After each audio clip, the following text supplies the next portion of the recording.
You may have heard that it is generally illegal for employers, landlords, or businesses to discriminate against anyone because of his or her race, sex, or sexual orientation. But those are just 3 of a total of 17 different characteristics that are protected by Ontario's Human Rights Code. The Human Rights Code is a set of laws that protect people in Ontario from discrimination and harassment in 5 areas of life. Those areas are 1. Employment. 2. Accommodations such as rental housing. 3. Goods, services and facilities. 4. Contracts. 5.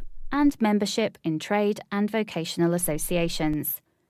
The Code prohibits discrimination and harassment on any of the following grounds: race, colour, ancestry, place of origin, citizenship, ethnic origin, disability, creed, sex including sexual harassment and pregnancy, sexual orientation, gender identity, gender expression, family status, marital status, age, receiving public financial assistance in housing cases, and having a criminal record after a person receives a formal pardon.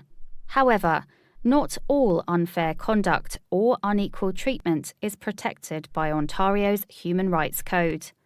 In order to protect by the Human Rights Code, the unequal treatment that a person experiences must have happened in at least one of the 5 specific types of situations we mentioned before, and it must be based on one or more of the 17 protected characteristics. There are also some situations when something that appears to be discriminatory is actually perfectly legal. For example, although the Human Rights Code prohibits different treatment based on age, different insurance rates based on age are actually allowed. Another example of an exception to the general rules is in housing situations. The Human Rights Code allows a landlord to refuse to rent to someone based on gender or race if the owner or his or her family also lives on the premises, and the owner or his or her family would be sharing a kitchen or bathroom with the tenant. This video will explain what you can do if someone has sued you or your company in the Human Rights Tribunal of Ontario, or HRTO for short. If you'd like to learn more about the general process involved at the HRTO, you can pause this video and watch our other video called How Does the Human Rights Tribunal of Ontario Work? Just because someone has filed an application against you or your company in the HRTO, this does not mean that you have necessarily violated that person's rights under Ontario's Human Rights Code. The person who files an application with the tribunal is called an applicant, and the person or company who the application was filed against is called the respondent. There are many defences available to respondents, and not all applications involve genuine examples of human rights violations. Many applications are what the law calls frivolous or vexatious, or, in other words, the applicant obviously has no legitimate legal case against the respondent. Even if the applicant does not have a legitimate basis for a case against you, there are important deadlines that must be met. For example, the HRTO does not have the power to accept an application that is filed more than 1 year after the last event of discrimination, unless the applicant can provide some good faith reasons for the delay. If the applicant does not provide this information, then the HRTO may dismiss the case.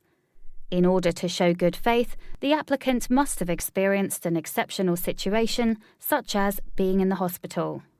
Furthermore, the Human Rights Tribunal of Ontario does not have the jurisdiction to accept all types of human rights cases. Some cases must go to the Canadian Human Rights Commission instead, which is a federal institution. The CHRC deals with cases that are in the federal sector. Some examples of federal organisations are bus and railway companies that travel between provinces, airlines, chartered banks, television and radio stations, telephone companies, and federal government departments or agencies.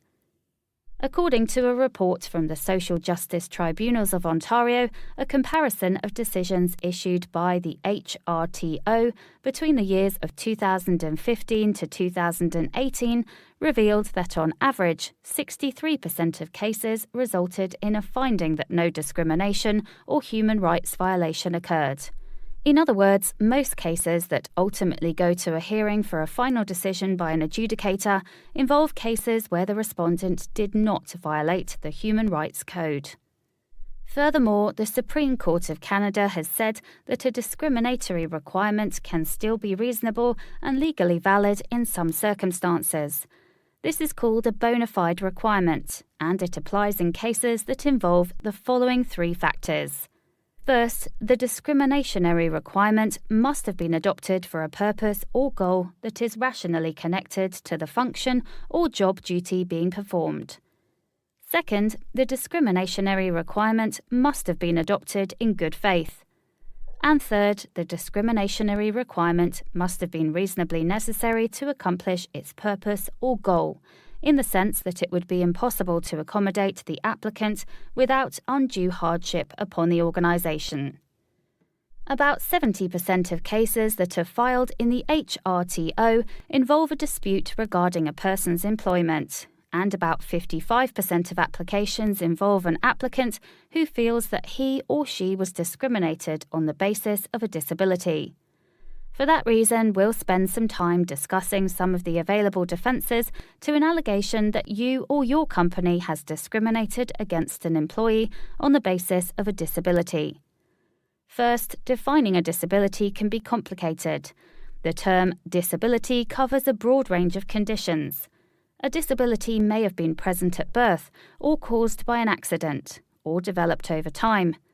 Section 10 of Ontario's Human Rights Code defines disability as any of the following: an injury or physical disability, infirmity, malformation or disfigurement that is caused by bodily injury, birth defect or illness, and includes diabetes, mellitus, epilepsy, a brain injury, any degree of paralysis, amputation, lack of physical coordination, blindness or visual impediment, deafness or hearing impediment, muteness or speech impediment, or physical reliance on a guide dog or other animal, or in a wheelchair or other remedial appliance or device. The definition of disability also includes mental impairments, developmental disabilities, learning disabilities, a dysfunction in understanding language, or a mental disorder. Under Ontario's Human Rights Code, employers, housing providers and service providers have a legal duty to accommodate the needs of people with disabilities who are adversely affected by a requirement, rule or standard. Accommodation is necessary to ensure that people with disabilities have equal opportunities, access and benefits. Employment, housing, services and facilities should be designed inclusively and must be adapted to accommodate the needs of a person with a disability in a way that promotes integration and full participation. That being said, employers, landlords, service providers, and facilities still have certain rights. For example, in some circumstances, medical documentation may be required from a person who claims to have a disability. In September 2016, the Ontario Human Rights Commission, or OHRC for short, released an updated policy on ableism and discrimination based on disability. The policy sets out important information about the role of medical documentation in the accommodation process.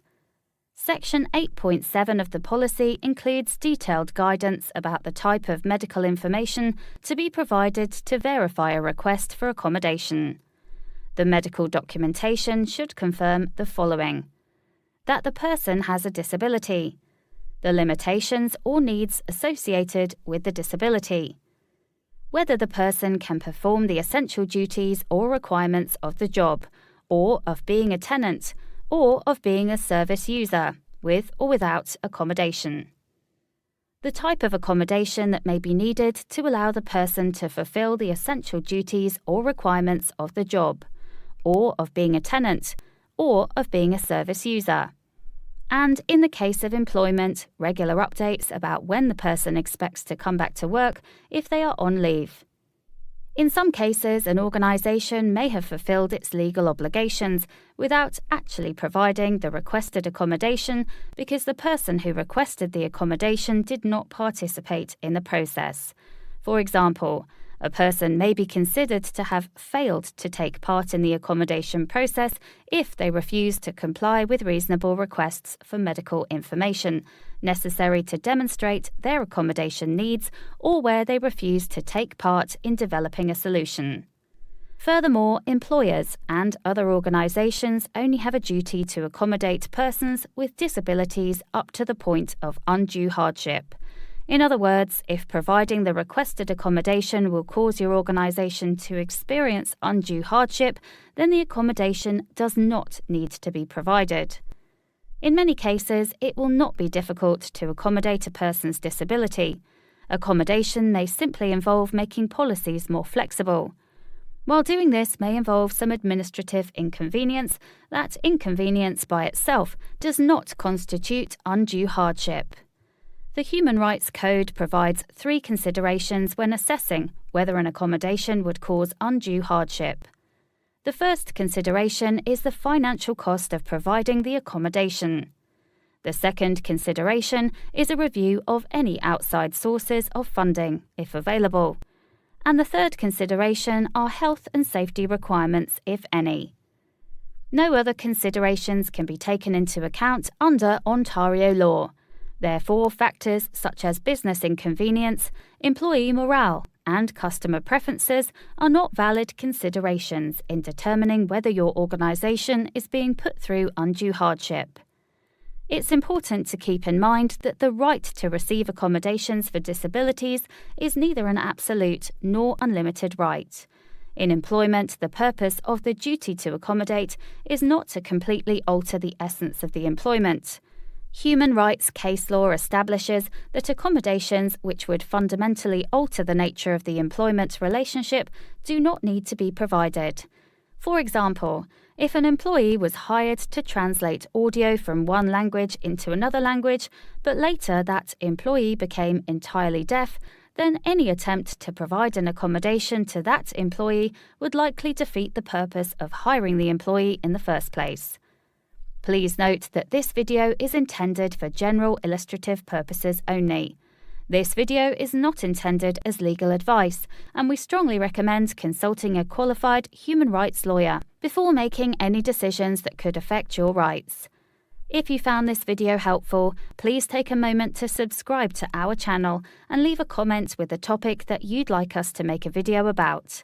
You can also support our efforts to make free legal information available to Canadians by supporting KPA Lawyers on Patreon.